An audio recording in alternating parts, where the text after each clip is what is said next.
And I think that's the key, right? Is like, okay, there's people out there that are already going to my prospect. When I had first started in the startup that I was in, I was an AE at the time, thinking, hey, how can I level up? How can I understand if we didn't have very many partners at the time, integrated or not? If there isn't any mesh, you can just move on. It's like a prospect. Hey, it doesn't seem like a good fit. Let's just move on. Because there are people out there that are going to be open to working with you. So I love this as a topic because I consult a lot of early stage founders, and oftentimes I'm like, okay, you're trying to go from 0 to 3. Partnerships is where you start. Channel is where you start. There are already people out there selling to your prospects right now that you could tag along with. And so I love this as a topic. So let's start with just like how you cracked this, or where this idea came from in terms of leveraging partners when you're going into these early stage companies. Yeah, no, 100%. I think even with today's selling landscape and what's been going on over the past couple of years, COVID, then we hear about a bad economy, then we hear about this and that. It's becoming increasingly hard to reach our prospects. People are getting hundreds, thousands of automated emails. How can you stand out?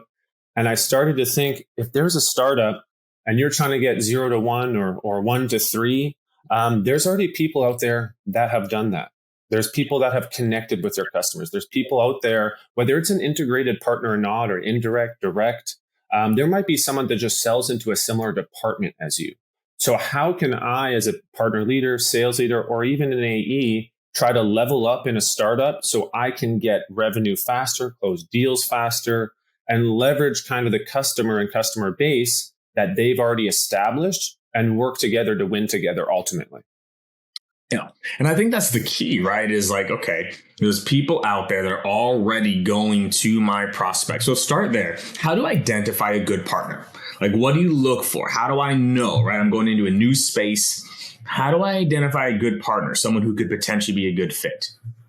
Yeah, for sure. I think that starting off, when I had first started in the startup that I was in, I was an AE at the time, thinking, hey, how can I level up? How can I understand that we didn't have very many partners at the time, integrated or not. And I started using events. So the reason why I bring up events is because if you're going in there and you don't really know what a good partner is, because maybe it's not necessarily integrated, technicals or technicality aside, if you start looking at events and seeing other people that are selling at industry events like you, maybe they're selling to the same customer base. Maybe it's worth reaching out and networking with these individuals that have a similar product, or a product that's selling into a similar ICP or a similar department. And how you can figure that out is through networking, through events, going to these things, having conversations, reaching out. I think what COVID, everything is virtual now. People are open to having conversations through LinkedIn. If it's another company, if it's another startup, there is kind of an in crowd there if you're doing sales. And to really identify a good partner, are they open to working with you? I think in this climate more than ever, working together is going to be paramount to win. And I think looking at events and looking at other companies that are emerging in your space, whether you're selling to HR or IT, sales, maybe it's worth reaching out to their partner people. Maybe it's reaching out to another AE. You can just do that on your own and seeing if there's any overlap in accounts. So there's really good ways you can do that for free. If you don't have an established partner program, and you're just going out there first, you can start reaching out and start account mapping. Gone are the days of using spreadsheets and sending these over and going back and forth. That is manual. There are free tools out there that can now account map. So if it's an AE to an AE at an event or a virtual event, or maybe you saw them at a webinar, but you know they're in your space, maybe they're selling to HR too, but it's a different element. I can then go and reach out to them and use free tools to understand, hey, these are my accounts in manufacturing. It seems like we have similar accounts. I just closed this one, but I'm looking to go this one. Maybe we can help each other. So there's ways to look at the data much faster to understand, should I spend any time with this partner?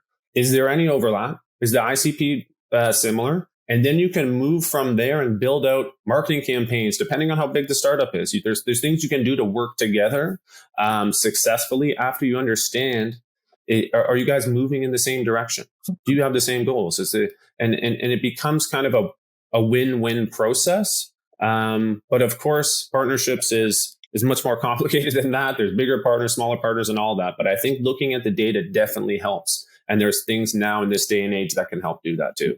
So are you recommending that like ICs try to do this on their own versus like just like a company, right? Because obviously like companies maybe focus on partnerships, but you're saying as an AE, reach out to potentially other AEs that sell to your personas and get these conversations going.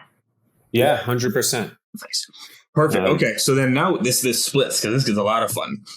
So let's go the IC route, but then the company route. How do I make it worth their while? Right. So like, all right, like I sell to sales leaders, you sell to sales leaders. I reach out to you and go, hey, let's see if we have, accounts that overlap or whatever else. But like, at the end of the day, it almost always comes like, well, what's in it for the other person? Like, how do you make that work? Right. Were you just trading leads? Were you making introductions? Like how do you actually start to form a relationship?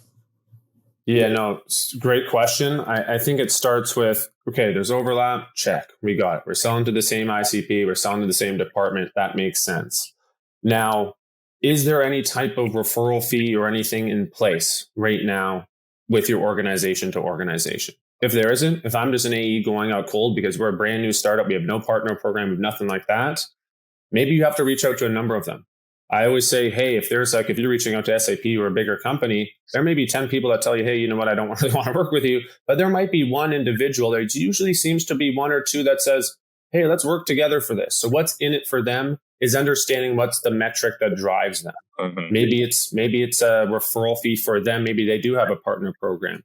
Maybe they're looking to hit their number and they need a referral from you because obviously you and I both know referrals are much better in terms of booking that meeting warm, and they need that. So it's kind of building the rapport with them and understanding what their goals are and seeing if you can ultimately help them get there. So whether that's more customers, more meetings, maybe helping their BDR book more meetings, understanding and asking the questions to understand what their goals are in their specific role, and maybe their specialization. And to help them get there. And if there isn't any mesh, you can just move on. It's like a prospect. Hey, it doesn't seem like a good fit. Let's just move on, because there are people out there that are going to be open to working with you.